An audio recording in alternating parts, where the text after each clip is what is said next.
La nieve no tenía por qué caer con tanta fuerza en el alto desierto, y aún así lo hizo, presionando al mundo hacia un silencio profundo, como si incluso la tierra contuviera la respiración. Eli Magro se ajustó la bufanda alrededor del cuello y tranquilizó a su caballo, un alazán cansado que lo había acompañado durante más inviernos de los que podía contar. Aquella mañana había salido con un plan sencillo: seguir el rastro de un venado, llevar carne a casa y sobrevivir a otra Navidad en soledad. Pero el destino, al parecer, tenía otros planes. Cuando Eli vio por primera vez la figura junto al arroyo congelado, pensó que era un tronco caído. Entonces se movió, y la quietud se rompió. Una mujer yacía medio enterrada en la nieve, con el cabello oscuro pegado al suelo por el hielo y los ojos abiertos, pero lejanos, como si escuchara una voz que nadie más podía oír. Eli bajó del caballo, con el corazón acelerado, olvidando el rifle. Se arrodilló, inseguro, y cuando extendió la mano, ella se estremeció y susurró, apenas audible: «No te apresures». Esas palabras, suaves, firmes, sin miedo, lo detuvieron por completo, y en ese instante, la Navidad se transformó en algo distinto. Eli había vivido solo desde que la sequía se llevó a sus padres y la guerra a sus hermanos, dejándolo con un rancho castigado por el tiempo, un fuerte sentido del deber y un silencio que lo seguía como una sombra. No era un hombre cruel, pero había aprendido a guardar su bondad, doblada y sin usar, porque la bondad hacía preguntas que temía responder. La mujer frente a él llevaba las marcas del sufrimiento como una segunda piel, labios agrietados, muñecas lastimadas y el cansancio inconfundible de quien ha caminado demasiado lejos sin esperanza. Reconoció los diseños del manto roto que cubría sus hombros. Apache. Viejas historias inundaron su mente, advertencias, rumores, miedos disfrazados de prudencia. Eli tragó saliva. El mundo le había enseñado a mirar hacia otro lado, a no meterse, a sobrevivir. Y sin embargo, ahí estaba ella, respirando con dificultad, confiando en él con nada más que un susurro. «No me estoy apresurando», dijo Eli, sorprendido por la firmeza de su propia voz. «Solo estoy aquí». La levantó con cuidado, como si fuera de cristal, y la acomodó sobre la silla del caballo. El rafo quedó atrás, olvidado en la nieve como una vieja discusión que ya no valía la pena. El camino de regreso pareció más largo que nunca. Cada paso del caballo resonaba con duda, pero también con algo parecido a un propósito. La mujer se movió una vez, aferrándose a su abrigo, y volvió a murmurar: «No te apresures». Eli asintió, sin saber si se refería a sus manos o a su corazón.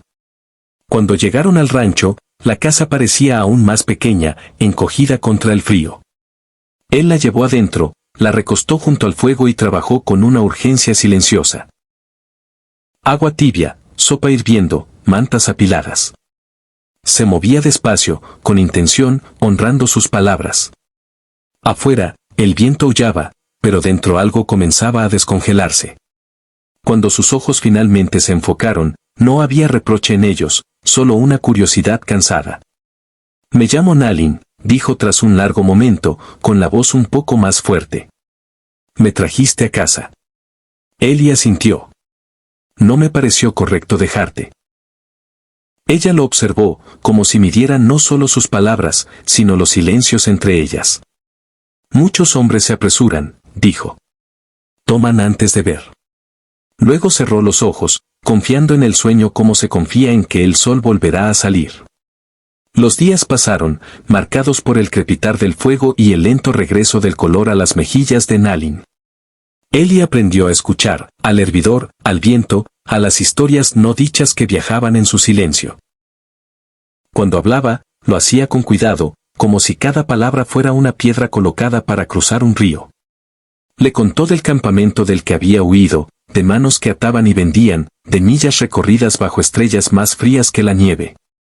Le dijo que había aprendido la paciencia no como virtud, sino como arma, algo que podía mantenerte con vida cuando apresurarte solo te llevaba al error. «El mundo intenta apurarnos para hacernos pequeños», dijo una noche, mirando el fuego. «Pero el corazón crece a su propio ritmo». Eli escuchó, sintiendo como algo dentro de él se aflojaba, un nudo que no sabía que llevaba. Siempre había pasado rápido sobre su propio dolor, enterrándolo bajo trabajo y estaciones. Ahora, frente a una mujer que había soportado más de lo que él podía imaginar, comprendió cuánto se había negado a sentir. La Nochebuena llegó en silencio. La nieve suavizaba los bordes de todo, y el rancho se sentía menos como refugio y más como un comienzo.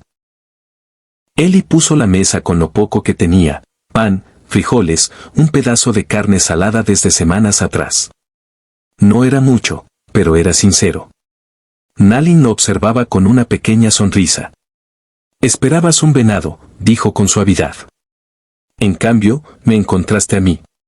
Él rió, sorprendiéndose a sí mismo. «Supongo que sí». Comieron despacio, compartiendo recuerdos de infancias marcadas por tierras distintas pero anhelos parecidos. Eli habló de la risa de su madre, de cómo la Navidad olía a pino y azúcar. Nalin habló de canciones cantadas en círculo, del calor que no viene de las cosas, sino de las personas. Cuando el fuego se consumía, Eli dudó y luego sacó de debajo de la mesa una pequeña figura de madera, un pájaro, tosco pero honesto. «Lo hice hace años», dijo. «No sabía para quién». Nalin recorrió las alas con el pulgar, con los ojos brillantes. «No te apresuraste», dijo. «Por eso todavía estaba esperando». La noche avanzó y, con ella, un golpe en la puerta, fuerte, exigente, indeseado. El corazón de Eli se aceleró al abrir y ver a dos hombres de rostros duros, con la mirada buscando más allá de él. Hablaron de una mujer, de propiedad disfrazada de ley.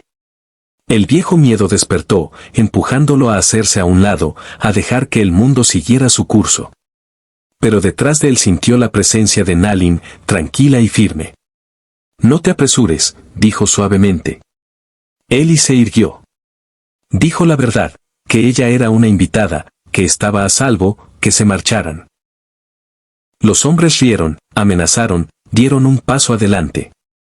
En ese instante, Eli entendió algo profundo: el valor no es la ausencia de miedo, sino la decisión de avanzar a su debido ritmo. No tomó su arma. Tomó su voz. Los vecinos llegaron, atraídos por los tonos elevados, por el simple hecho de que la bondad, cuando se practica, tiende a multiplicarse. Frente a testigos y determinación, los hombres se fueron, su rabia absorbida por la nieve. La puerta se cerró y el silencio regresó, más pesado, pero lleno de alivio. Eli se dejó caer en una silla, temblando. Nalin se arrodilló frente a él y puso su mano sobre la suya. «Elegiste», dijo. «Eso importa». Las lágrimas brotaron entonces, libres e imparables. Lloró no solo por el miedo enfrentado, sino por todas las veces que había dado la espalda antes. Nalin sostuvo sus manos hasta que la tormenta interior pasó. Afuera, campanas lejanas del pueblo anunciaban la medianoche. La Navidad había llegado, no con ruido, sino con verdad. Eli comprendió que la compasión no es un gran gesto reservado para los santos, es una serie de pequeñas decisiones pacientes, tomadas cuando nadie está mirando. La mañana trajo una luz que parecía promesa. El rancho se sentía distinto, más cálido, más lleno. Nalin miraba por la ventana como despertaba el mundo. «No sé qué sigue», dijo. «Pero sé que no estoy sola». Eli asintió. «Yo tampoco». Salieron juntos, el aliento visible en el aire, y por primera vez en años, Eli sintió que el futuro se abría en lugar de cerrarse. La noticia corrió, como siempre sucede, pero esta vez llevaba algo más suave. La gente llegó, no a juzgar, sino a ayudar, a ofrecer comida, mantas. La bondad recorrió el valle como un río lento, transformando la tierra. Nalin decidió quedarse, no por obligación, sino porque se sentía vista. Ayudó a Eli a reparar cercas, le enseñó canciones que convertían el trabajo en ritmo, le recordó que el tiempo también puede ser un aliado. Cuando llegó la primavera y la nieve se derritió, la tierra quedó lista para sembrar. Eli plantó no solo cultivos, sino intenciones, justicia, hospitalidad, escuchar antes de actuar. Aprendió que no te apresures no era una advertencia contra el movimiento, sino una invitación a avanzar con cuidado. Juntos construyeron algo que ninguno había planeado, pero que ambos necesitaban. Años después, la gente contaría la historia del vaquero que salió a cazar en Navidad y regresó con esperanza. Hablarían de una mujer apache cuya paciencia enseñó a un hombre solitario a abrir su corazón y de una bondad que se negó a pasar de largo ante el sufrimiento. En un mundo que siempre exige prisa, su historia permaneció, recordando a quien la escuchara que la humanidad crece mejor cuando se le da tiempo. Y cada Navidad, mientras la nieve caía suavemente sobre el rancho, Eli y Nalin se sentaban junto al fuego, agradecidos no por lo que habían salido a buscar, sino por lo que eligieron llevar a casa.